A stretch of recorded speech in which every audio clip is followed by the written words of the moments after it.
Hey, all. Welcome to the Common Good Podcast, the on the road edition from producer Doug here. Running off the laptop. Well, Samir or Rob, we always talk about some chit chat, and I've got some friends outside this door because we're on vacation in Mexico. Yeah. Samir and Rod and Shelly and Vesna. It's gonna be all kinds of background noise going on. So, welcome to the Yeah, but jungle. they're all people I like, so that's They fine. they are.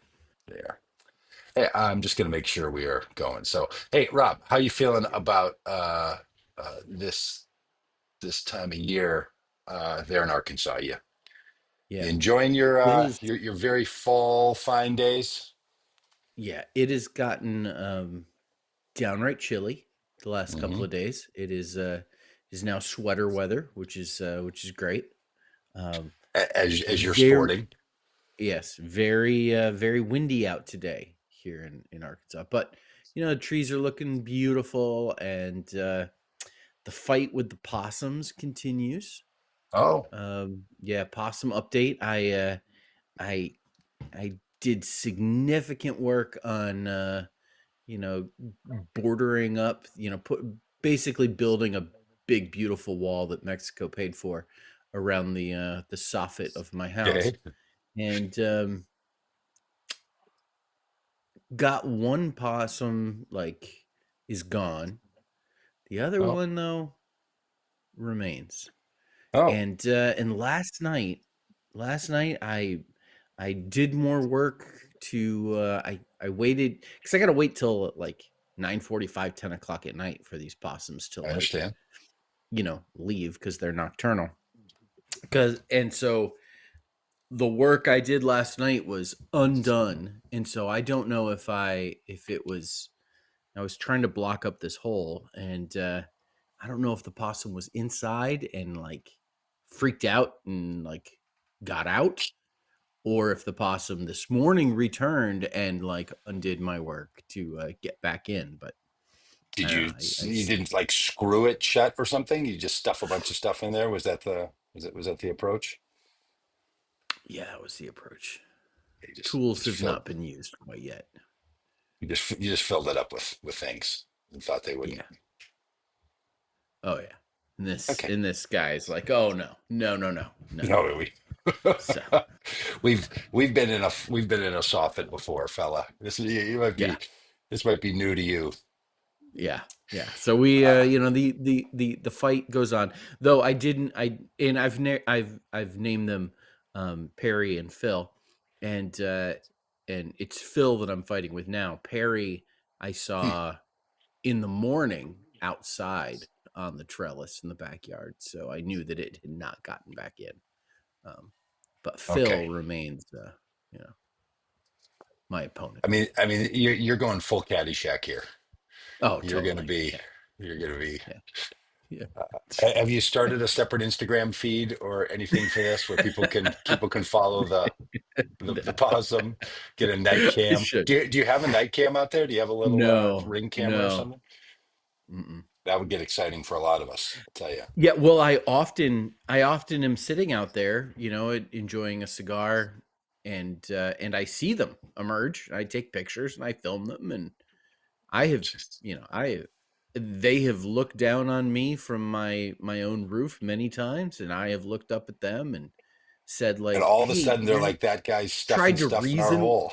Yeah, I'm like trying to reason with them of like, "Hey, you don't live here," you know. So Well, it continues. fantastic. Well, the window I'm looking out here in Cabo, Mexico, over on the west coast down below Tucson, Arizona, and all that, just gloriously wonderful.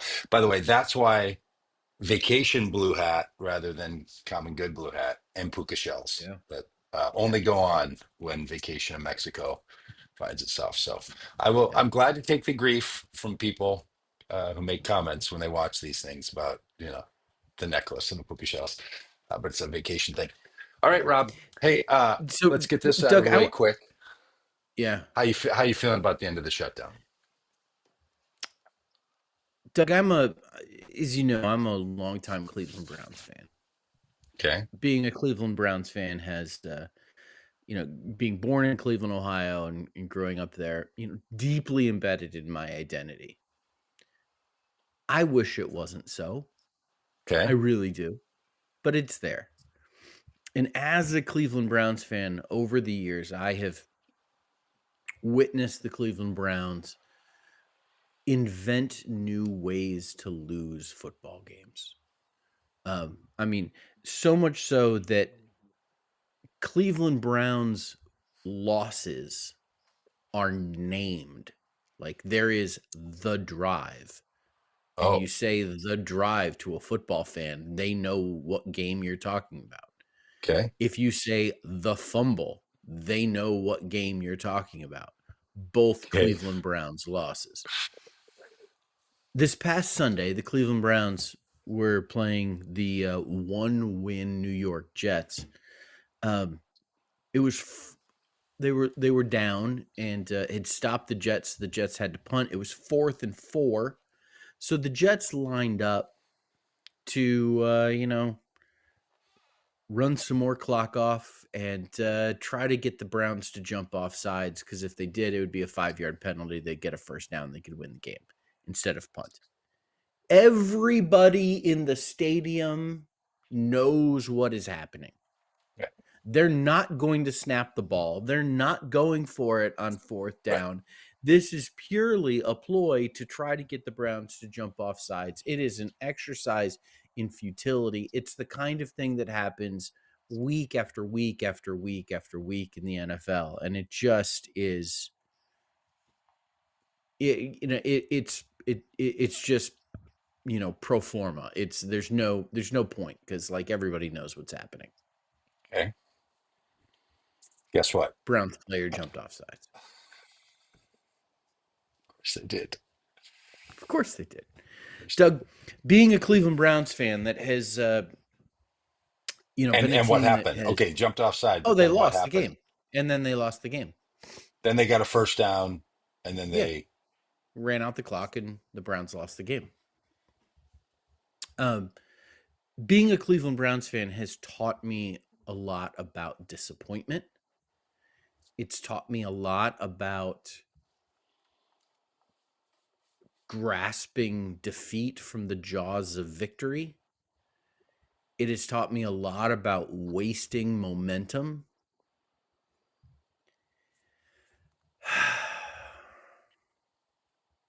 It's taught me a lot about Democratic leadership in Washington, D.C.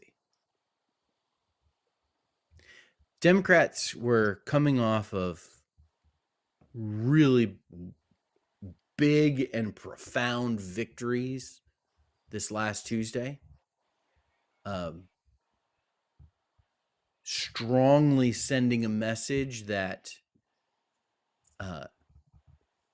the Republican approach on the shutdown, the Republican approach to government in general, was failing and unpopular with the American public, a repudiation of Donald Trump and the Republican leadership in Washington, D.C., with Democrats winning everything from not just, quote unquote, blue states like New Jersey or blue cities like New York City, but winning in Mississippi, winning in Georgia, winning in Pennsylvania.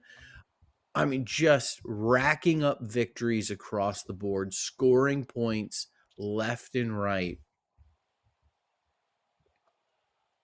And then 8 Democratic senators are like, oh, no, no, no, no. Let's not have any momentum. Let's not have any political cachet. Let's not have like a sense of things are strongly on our side and now is the time to lean in. No, let's roll over and give the Republicans exactly what they wanted all along. The Republicans shut down the government because they did not want to negotiate in any kind of extension of the subsidies of the Affordable Care Act, Obamacare. They basically said, trust us, we'll negotiate them later. And Democrats said, no, we don't trust you. And so Republicans shut down the government because they did not want to negotiate on um, healthcare subsidies. In exchange for their votes to reopen the government, 8 Democratic senators have said, hey, how about if after we vote on this, you give us your pinky promise that we're going to be able to negotiate on Affordable Care Act subsidies?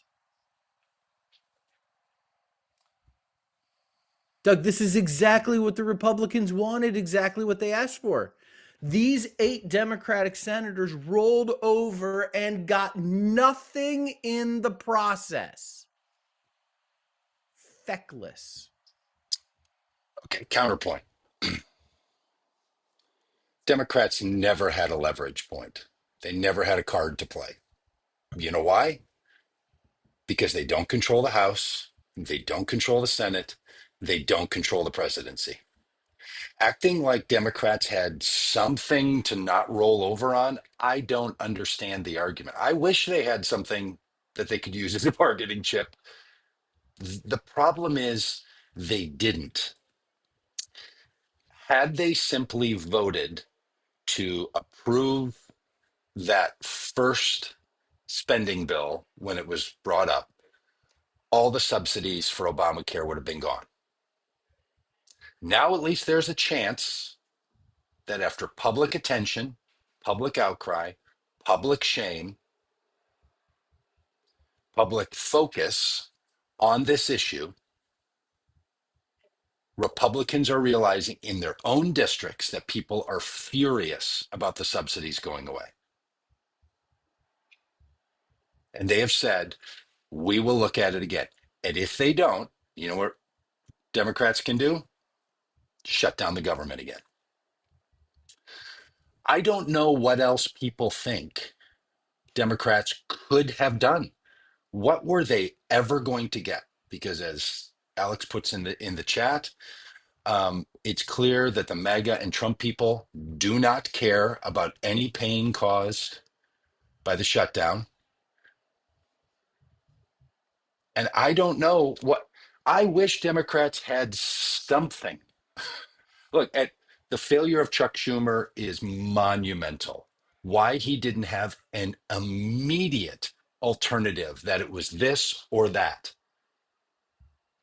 Go ahead and hunt around and try to find out what Democrats were saying their that was going to be.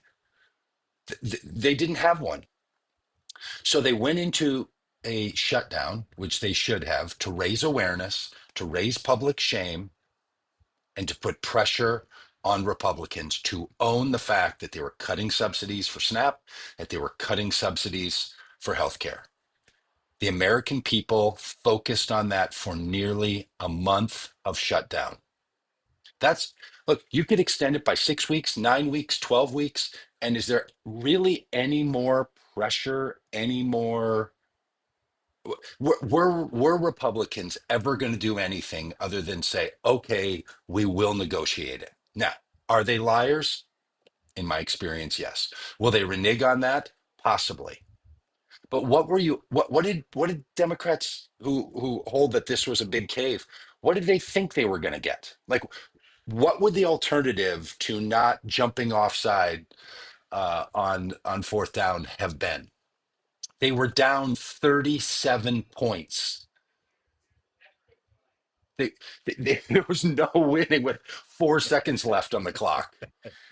They weren't winning. Democrats, I mean, look, Democrats won some very shocking races and some very expected races last Tuesday. A few dozen. Last year's win or last week's win is not what it's going to be a year from now when Democrats take control of the House of Representatives, maybe take control of the Senate.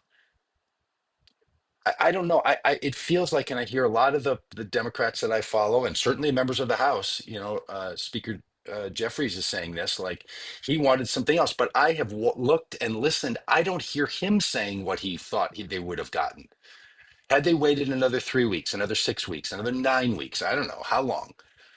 Let SNAP benefits continue to be this rigmarole. Let the government, let TSA continue to collapse. What else did they want? If not to have a promise to negotiate or to say, I mean, I guess the thing they could have argued for was we want all the subsidy for the ACH to be put back in place, which it should have been. But look, the Congress created a problem by creating a healthcare subsidy system that future Yes. Congresses could take away. And when the Democrats had control of the House of Representatives, they didn't solve that problem.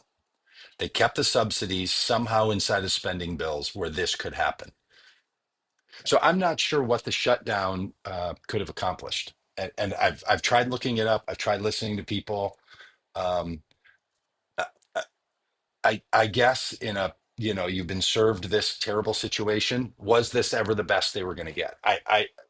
It seems to me it is. I don't know. I don't know what else uh, could have been. What else do you like? What do Yeah. you think Democrats could have gained other than Yeah. the promise from Republicans to negotiate this in a month? Well, the actual negotiation of it, not the promise of it. Like, let's hammer this out now. Let's figure out what these extensions are going to look like on these subsidies, and rather than on like the fingers crossed that you're going to keep your promise, hope and prayer, let's do the negotiation now and include this in to the agreement. That was what I've always thought the Democratic position was. It Because Republicans have consistently said, "Hey, let's pass this continuing resolution and then we'll negotiate the subsidies." And Hmm. Democrats have said, no, we need to negotiate the subsidies now. And these 8 Democrats said, yeah, let's not negotiate them now. Let's negotiate them later. And so the that's what was given away is, the leverage of being able to say no, like, no, we're not gonna. And I hear what you're saying. I completely agree that Democrats have not been in a strong position at all. They do this shutdown is not their fault. Like, it is Republicans control Yeah. all of this. They could use the nuclear option and get rid of the filibuster and open up the Hmm. government like Trump has said. They could do all of that. And they've chosen not to. But what these 8 Senate Democrats did is adopt the Republican position.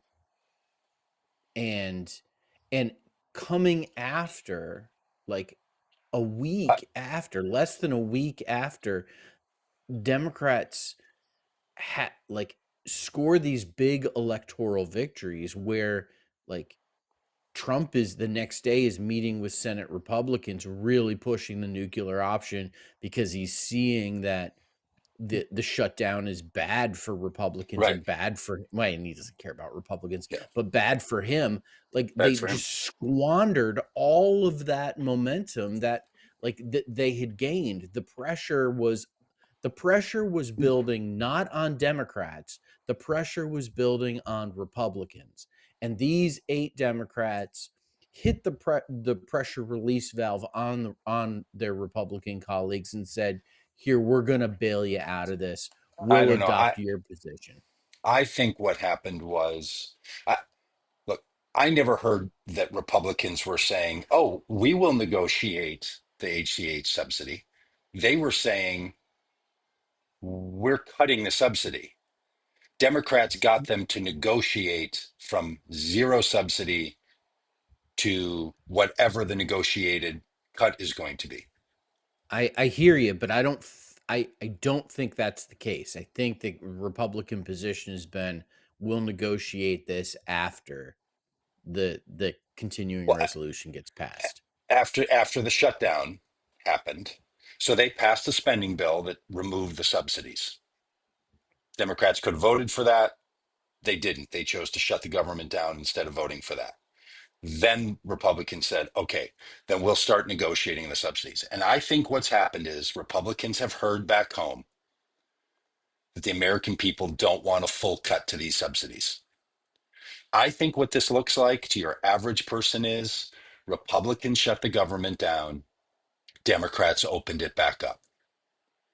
I think it looks like Republicans created a problem, Mm, Democrats fixed it. And what did they mm, get? What ultimately was the only thing they were ever going to get.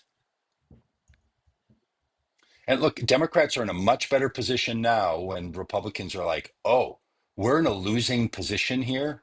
And we need to be sure. When Marjorie Taylor Greene is out there saying the subsidies have to be returned, when Tom Cotton is out there saying their subsidies have to be returned, when the guy from Josh Hawley from Missouri is writing op-eds in the New York Times saying, seriously, we have to fund SNAP and we have to fund it. To give to let Republicans be the ones to end the shutdown and to take credit for ending the shutdown, I think an argument could be made that if you ask, okay, the teeny percentage, the teeniest percentage of 350 million people in the United States who will ever know any of the details of this shutdown and how it ended, yeah. Yeah. of the teeniest fraction of people who are paying any attention to this, a few million probably, 1% maybe of the country, they will say, oh, who ended the shutdown? And if you ask pearl clutching Democrats like us, me and you, puka clutching Democrats, we will say, well, you know who did it? Those 8 Democratic senators. Do you know what sounds like good news to people in America? Democrats ended the shutdown. And they negotiated subsidies back. At the end of the day, it could be that what ends up happening is 60% of subsidies are returned to support Obamacare, and Democrats get credit for making that happen. If they can figure that messaging out, that would be great. Do you have any confidence that they're going to be able to do that? Not when they're spending their time right now basically saying that when the House has made the promise to vote against this very bill to reopen the government, they talk about, okay, talk about snatching defeat from the jaws of victory. The one thing now they could say, okay, here's what we've got. We have to start messaging immediately that we care so much. We're going to fight for these subsidies till the end of time. And the government of the United States of America needs to be fully functioning. And Trump and MAGA and Republicans want to destroy the government, and we won't let it happen. That should be their point. Instead, it will be each your own, attack each other, and again tell other Democrats how they're not Democrat enough. Hmm. It will be heartbreaking I if that happens. Yeah, The upside yeah, is a year from I hear now, what you're no saying. one's I gonna just no one's gonna remember Yeah, this. This is yeah, I hear what you're saying, and I think it's you make an interesting and valid point. Um, I hold the perspective I have is that these 8 senators just caved. They didn't get they adopted what was the Republican position, and I don't trust that. And I hear you. I'm hopeful that Republicans have gotten the message that these subsidies are important and SNAP benefits are important. You know, at the same time, these are the same Republicans who passed the one big beautiful bill, which cut SNAP benefits, and so like I don't know. oh I yeah. Yeah, yeah, Yeah. yeah. Well, look, government shutdowns have never been a good idea. No, And if we act no. like it's a real leveraging point, I just think it's a miscalculation of how the American people look at shutdowns. From a strategic sort of insider, people like you and I, and how we think about Yeah, politics, and all, especially the other more professional pundits than us. Those people, sure, they're thinking about this in a tactical sense. Your average American who doesn't understand why things are closed and why the airport lines and why they feel unsafe getting on an airplane and why their social security payments might be delayed, like they don't think there's some great strategic thing going on and they're going to buckle the Republicans and the Republicans are going to have to negotiate first. And if you get the Yeah. same thing out of if you negotiated exactly the same deal right now before you open the government, or if you negotiate exactly the same deal after you open the government, that they would care because leverage was applied. That's where the politicos lose perspective altogether. Like, we made you negotiate before we opened the government, not after. Ha, gotcha. I think the point is return the subsidies. That's it. If that's the point and this gets to that, it's called a win. If they don't get to that, it's a loss, no matter when. But man, the longest government shutdown in American history. And let's not forget, we're still waiting for a congressperson from Arizona to be seated and Mm-hmm. become the last vote to be sure that the Epstein files are released. And Yeah. then that's the end of Donald Trump, as we've all been promised. Then it will all come collapsing down. Do you think that will Yeah. happen? Do you think there's anything that Congress can compel in the release of the Epstein files that's going to do any good to protect this country from its own bad voting action?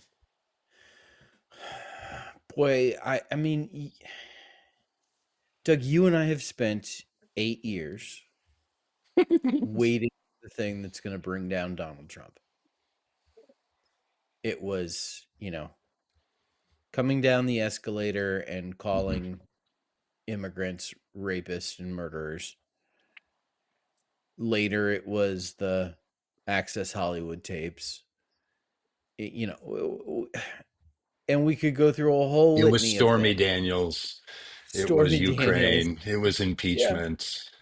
Yeah. It I was mean, the kids in chaos of the first cages. term. Yes. It Hmm, was hmm. this tweet or that tweet. And under normal circumstances, any one of those things and all of those things would have brought down a presidency. Yeah. This guy, for some reason, Teflon you Don. know, Teflon Don. And so, no, I don't hold out Okay. any hope that, no, Here's my I glimmer just, of hope in this one. yeah. There's 20 or 30% of MAGA supporters who are only MAGA supporters because they're convinced that Democrats are the quote unquote pedos, the ones Mm-hmm. putting kids at risk. They think the Epstein files are full of the Bill Clintons and the Mm-hmm. Tom Hanks and the Oprah Winfreys and and they are with Trump because they think Trump is trying to protect the children from the sex trafficking. Whatever is in those files that is causing the Trump administration to give a deal to Ghislaine Maxwell, Ghislaine Maxwell, Sure. the other criminally convicted partner of Jeffrey Epstein, when they put her in a less maximum security prison after negotiating a conversation with her, something is in there. And whatever is in there could cause a percentage of those people who really are single issue MAGA supporters to lose their mind when when the Wizard of Oz ending is Yeah. shown. And so that Yeah. is it going to be a wholesale loss? Are the Mitch McConnells of the world, are the Lindsey Grahams of the world Oh, going to they'll finally give, say we care? well, No, because all they yeah, care about they'll, is Republicans. yes. I mean, they've done it before. They've made Yes. those speeches before. They'll make Yeah. those speeches again. I'm old enough to remember Mitch McConnell on January 6th and in the days after blaming Donald Trump for what happened. Yes. Yeah. and So now doesn't. they'll make those Yeah. speeches and it Be, will not make yeah. one difference. Look, the people that is impacted by the Epstein files are not going to be this group of MAGA supporters. This group being any Republican is better than any Democrat. That crowd are going to be unshakable no matter what, because at a core level, they fundamentally believe the worst Democrat is better than the worst Republican is better than the best Democrat. Full stop. Hmm. Unshakable because they don't care. They just want their party to be in power. It's almost the way I feel about Republicans right now. Right. But there's a bunch of people who are Trump flag waving, never long term Republicans, do not care, countercultural, outside politics crowd that are full MAGA, not full Republican, full MAGA. And that crowd has cared about this Epstein thing for a very long time.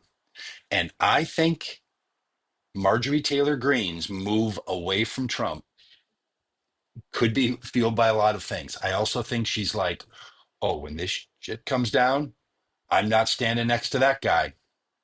Now, she could be right. She could be wrong. I don't know. But I think there's a bunch of people that are like, just going to step out of the room. They're gonna Gretchen Whitmer out of that picture when they're in the Oval Yeah. Office with that guy. Yeah. Like, I am getting out of here. Um, Yeah. and that's when I think Democrats have to lean in really hard and be ready to Yeah. strike. I mean, this Yeah. is this is Yeah. the thing, and the fact that the Democrats are now saying on Epstein there is a cover up going on by this White House around these files. That's on the money. Yeah. And Yeah. then will we ever see anything, or is the Justice Department going to find some way to usurp Congress's ability to release all the information? Yeah. Quite likely. Yeah. There were some reports of rumors that um, Republican Congress people were talking about some of the things that they had seen in the Justice Department files that had been shared with them, that were making the rounds last week, which were deeply incriminating things about Donald Trump. Um, and that, that I I want to say a couple things. One, the Epstein files, the crime of pedophilia in general, sex trafficking, is a nonpartisan issue. And if anybody on our team, if Bill Clinton or whoever, like, if they are charged, indicted, convicted, send them away forever. Like, if they are convicted by a jury of their peers for having committed heinous crimes, I don't care what jersey they wear. Send them away forever. Um, and the same is true of Donald Trump.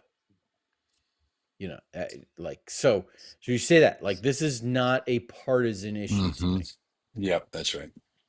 Um, So, Rob, I think there's not going to be anything in those files that are going to be released to the public that will be prosecutable crimes.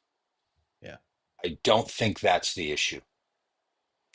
I think the issue is their crimes against public opinion of Donald Trump. yeah, I yeah, think that could be. I think what's in there is embarrassing and scandalous. Is it prosecutable? I'm guessing not, because many prosecutors have been looking at the information in there. And as has been brought up, if there was something in there that was prosecutable, why would the Merrick Garland Justice Department have not taken that seriously, no matter who it was. Like, I don't trust the Pam Bondi Justice Department at all. But Merrick Garland's would have prosecuted a Bill Clinton or would have prosecuted Donald Trump. I'm not. I'm not so sure. Merrick Garland has the cojones to actually, go after a big prosecution. But If there were crimes, that's not what's going to be in there. That's never, I think, what was in there. That's not what they're working so hard. Because the one thing Donald Trump is not afraid of is criminal prosecution any longer. Right? this It's is like, true. how long is that going to last? What's he afraid of? Public perception turning against him. That's all he cares about. He could turn prosecutions into, some, like he said, it's all made up, Fundraising. it's all phony. Like, look, when Donald Trump came out about the Epstein files and said this is all just made up stuff by Democrats, he knows what's in there and he's already tried to lay the blame on Democrats. That's why I believe there's something in there. And it may not be prosecutable, and it kind of doesn't matter, because Yeah. Donald Trump ever going to prison, any former president ever going to prison, would be so bad for this country. I mean, the fact that we've elected the kinds of people who also commit imprisonable crimes is just a shame upon us, a shame upon us as a nation. We are unwilling to bear that shame, completely unwilling to bear that shame. But I think there's something in there, and I think in the next 10 months, Yeah. something's going to come out, and it will become part of a big story in election season, now 11 and a half months from now, when uh, control of Congress is starting to come into shape. Yeah. So Alex asked the question: do you think that there would be any significant loss of support if Trump pardons uh, Ms. Maxwell?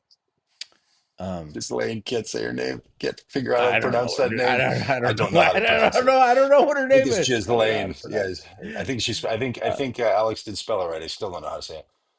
I it. I do. Look. I do too. I think I do too. if he starts doing his Rudy Giuliani thing, which he just did for Giuliani about 2020 election if he starts Yep. protecting via the pardon, eh, I mean, just this last week, Donald Trump and Mike Johnson, all the others are all over the fact that Joe Biden used the auto pen to sign petition applications. Just so stupid.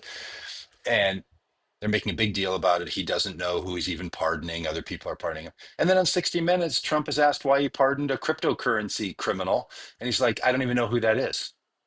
So everyone knows that you pardon people in the middle of your term because you want something from them. Yeah. There's no other, like, Donald Trump is not chasing around. He's not calling the International Justice Center and saying, who are the most wrongly convicted people in the federal Right. system? Let me get to the Yes. bottom of this.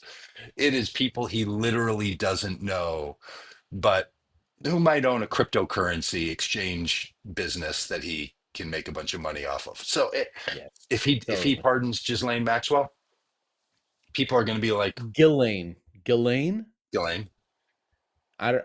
This Alex is giving us okay, thank you, thank you. pronunciation help, though it's in all caps, which typically, indicates which syllable gets the She's shouting emphasis. at us. I Yeah. appreciate it.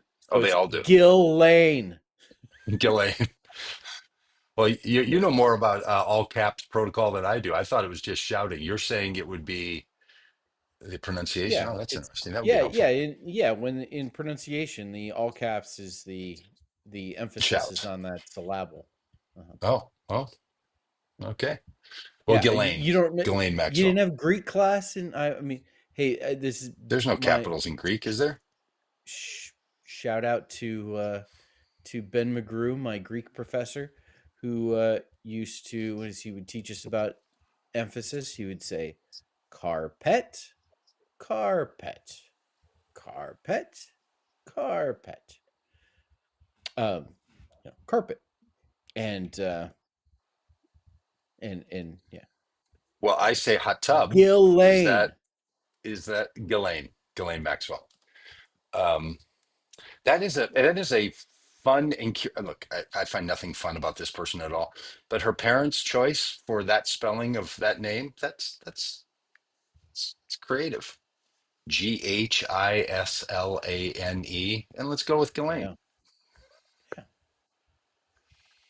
GH Let's. is confusing at the beginning of a word, as is a silent S in the middle. It's but she is a person who has been involved in all kinds of nefarious activities, and again, A convicted even criminal. yes, and beyond the criminality, something rather disgusting. There are many things that she was a part of that didn't rise to the level of criminal prosecution, but they're disdainable,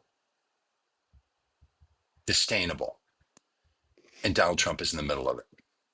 Yeah.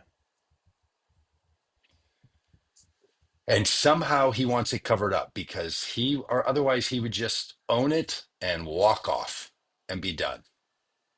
But when he's like, "Are you still talking about that?" Like, gotcha, gotcha. Yeah. Yeah. Hey, uh, how goes the Rob Ryerse for Congress campaign? Anything, Yeah. any insider So, track that people should know about? as always, head to robforcongress.com and smash that donate button. Um, but filing ends tomorrow here in Arkansas, so I will. I already have one primary opponent. There's still the chance that in 4 hours tomorrow that I could get a second one. There is no filing today because of Veterans Day. Um, Oh, what do you mean 4 hours tomorrow? Like it's only open into yeah, between? it's from like noon to 4 or something. Yeah, that's Oh, when somebody could file. Yeah, you have to physically go uh, somewhere in Arkansas to file to little run for Congress? yeah. You have to go to Little Rock, and there's a whole little procedure. And the first Okay. day and the last day, there's a little bit of hoopla and fun at the Capitol building, and Are so you going we to get to send your split. private detective over to watch and see if anybody shows up to file? Are you going to have an inside track? Are you going to put eyes on the ground? Probably not, because I'm Oh, really not expecting it. But yeah, so I had a great time last night with the Benton County Democrats. Really wonderful time, and great group of people. Yeah, so we're plugging along here, and well, what's great about your run and you running for a seat as well as being the political director of Vote Common Good to help other people who are running for their seats win is we get a weekly dose of what goes on when someone runs for Congress from you, which we yeah, can't get I, from everyone yeah. else. I'll So I'll tell you this: the call time, which is what we okay, call it when we make fundraising phone calls. down Um, for dollars. Dialing for dollars. Last week, and I didn't do call time last night because of the Benton County meeting that I had. But last week, people were enthusiastic. More answers to phone calls than I typically get, um, and people's enthusiastic support. Did did get an earful from one gentleman who is not Oh, happy with one of my positions, but oh, that's okay. Yeah, he we're asked you your position or he knew it going in. it was one of those. Hey, I'm Robb Ryerse. I'm running for Congress. I was calling to introduce myself, and he said, "Oh, I know who you are."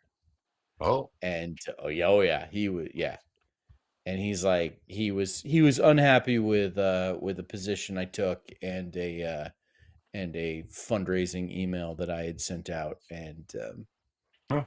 it said So that what? he was. How does Rob handle that? Does Rob say, "Hey, thanks so much, Oh appreciate yeah, all your totally. support, goodbye," or do you No, no, no. say, "Let's chat"? Yeah, I said, hey, tell me about Oh it, boy. and listen carefully to what he said. Thanked him for his feedback, and he was not interested in a counterpoint. He was he but he was. we had a very nice, pleasant conversation. But he was not happy with me, Did you which is ask him for a okay. donation at the end anyway? Did you say, No, hey, I any did not. chance you could chip in five for the? No, What no. is your money ask line? What is your phrase? What is your general Yeah, saying? yeah. How do you do it? I very much take the assumptive approach, which is Uh-huh. an approach that I learned in sales. And so, I'll say to somebody, "Hey, I'm running for Congress, calling to answer any questions you might have, tell you about my campaign to defeat Steve Womack, and to ask for your support and help in doing Hmm. this." And typically, as the conversation goes, I will say something like, you understand how much money it takes to run for Congress, and need your help. And then I, kind of sit and wait, and yeah, Do you say things like, you have more money than I do? Can you help me? yeah. Uh, it's sort of built in. Yeah. Hey, Observer Game wants to know, Observer wants to know how what are the positions?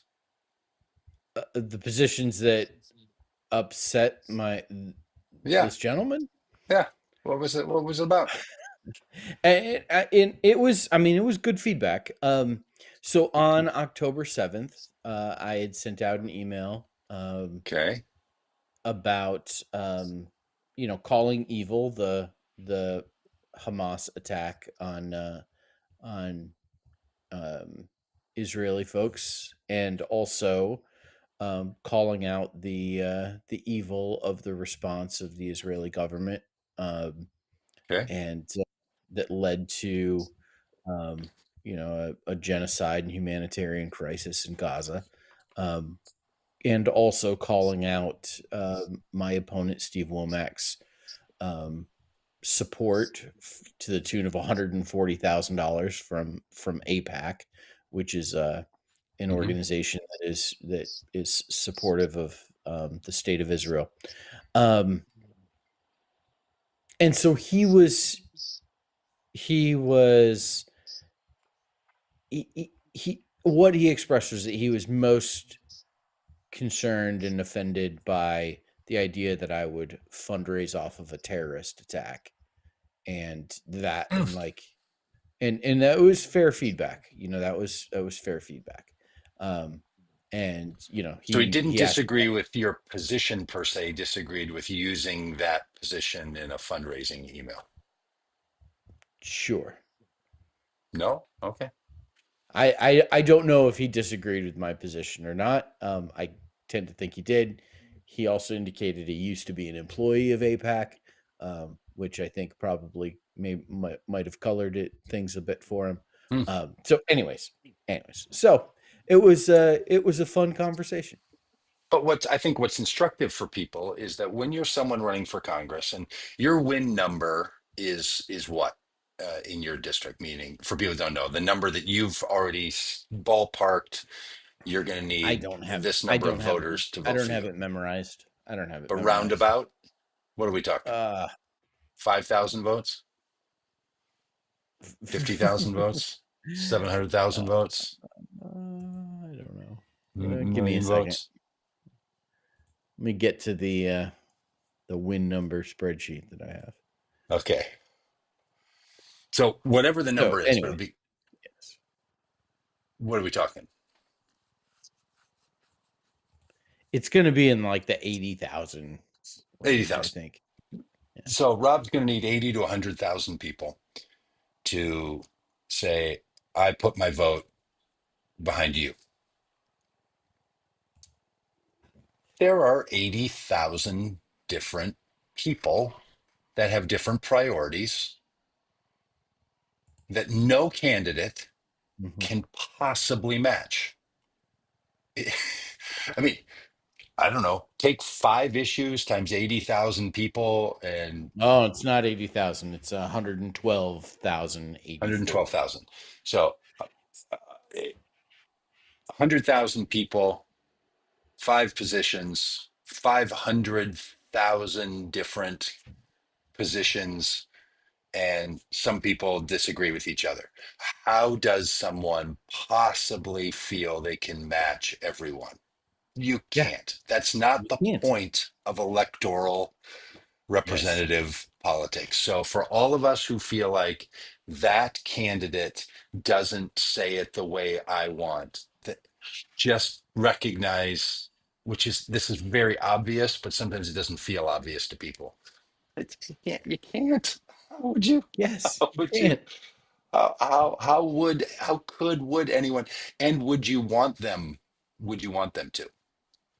So, what's the best you can have? Well, you decide the temperament of the person, the overall opinion, and maybe you have one big issue, and you're like, nope, can't go with you on that one, and wouldn't expect you to change your position because you might lose 3 other voters if you got mine. I don't know, Yeah. that kind of thing. Yeah.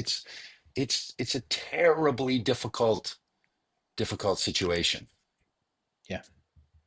and for people that don't know, it used to be that representatives for the House of Representatives had a static number of people that they represented. I feel like it was somewhere in the 75,000 person Yes. range. Proportion. Yeah. What they tried to do is kind of make it proportional to, Hmm. um, the number of, that so that one representative represented, the same number 70,000, of people. 75,000 people, something like this. Then the math started to catch up, and they're like, if we did that, we would have 6,000 people in the House of Representatives if we kept Yeah. the number. So they removed add a new House member every time the population gets above a number, and they started this other thing, which has led to gerrymandering and everything else. All that to say, Rob, do you even know how many constituents are currently in the district that you would represent? It's 500,000. It's yeah, it's less than 1 million, but it's more than 500,000. Okay, so now it's Let's say seven 750,000 fifty thousand. people. Yeah, yeah, it's ten And and times what it was. and maybe that was the number. I can't remember the exact. Maybe somebody could look it up. What was the number early on with the House of Representatives where they would It split was off seventy-five a thousand. new? You're right. You're right. Is that true? That's right. Yeah. Okay.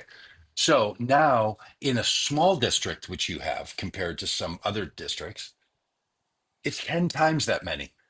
This is part of the reason that our government structures struggle to meet their design implications. Yes.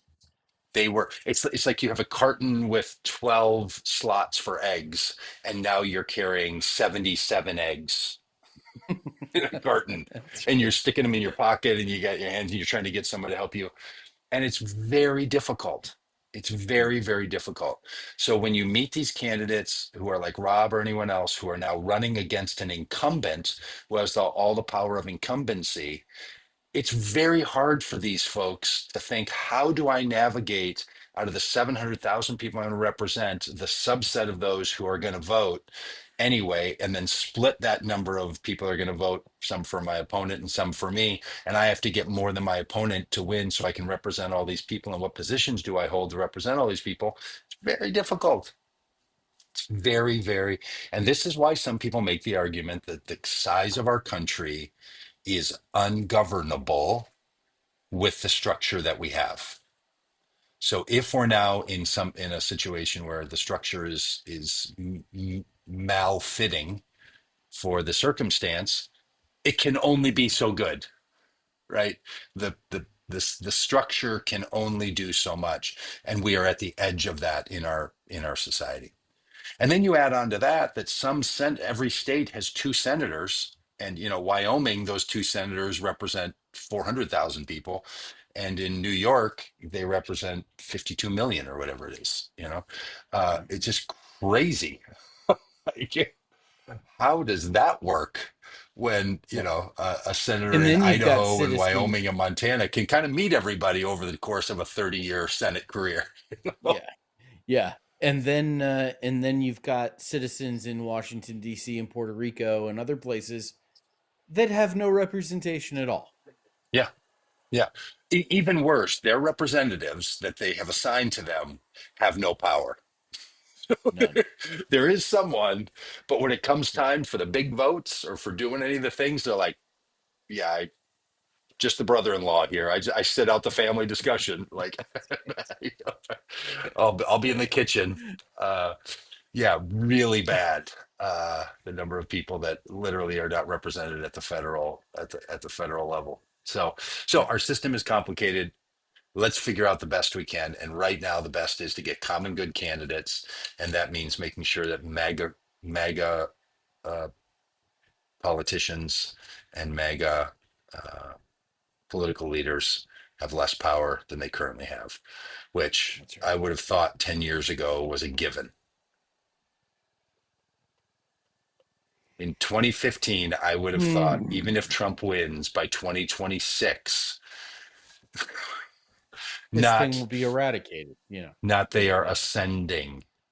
yeah. Hey, okay, we don't have time for it because I got to go in a minute here, but the Christian nationalism uptick that's happening across the militarization side under Hegseth and Yeah. the ICE agents banning prayer from taking place at ICE facilities is the kind of thing that Christian nationalism brings. We've said it all along. The problem with Christian nationalists is not just that it violates the Constitution, but someone has to decide which version of Christianity is the national religion.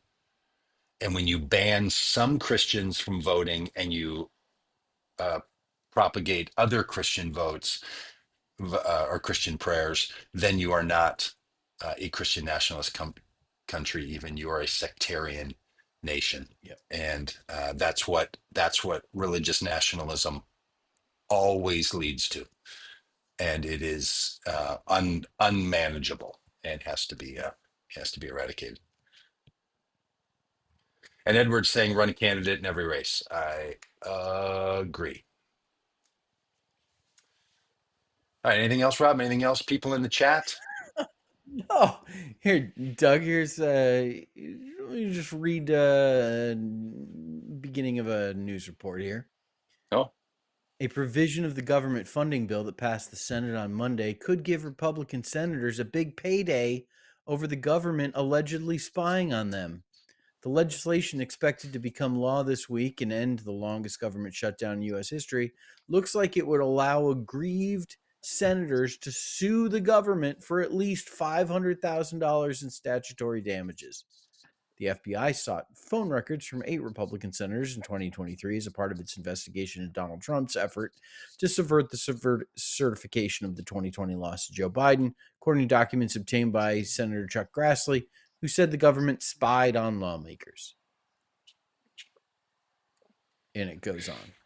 Okay, so here we go. Now we're just opening up the coffers via the Justice Department to give Trump hundreds of millions of dollars, to give senators stuff. The road this goes down is that every politician will now just get to use their own power to go to their Justice Department, file Yeah. lawsuits, have them be ruled in their favor without any due process, and checks will just be cut. That's what this will open.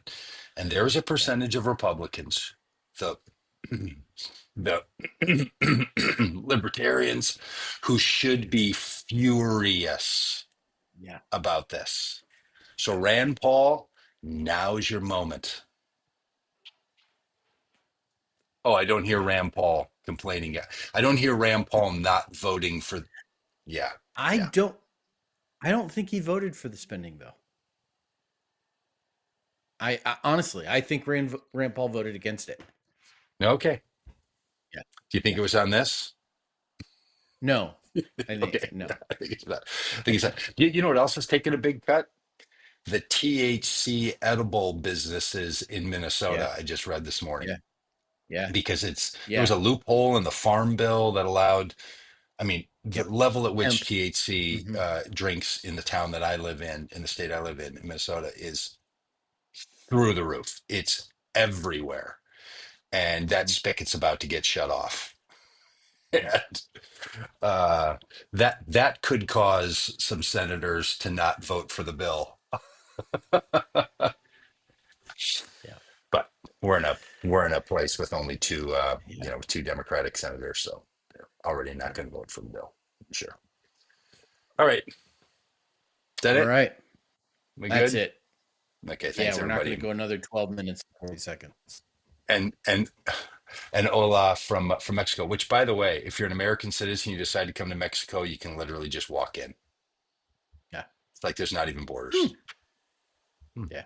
Wow, Wait a that's minute, there's not a interesting. wall that you have to They get just, go through, get they just around? come in, and you know what they say when you come up to say, "I want to be in your country." Welcome. Huh? That's how it works. You should try that. Okay, bye.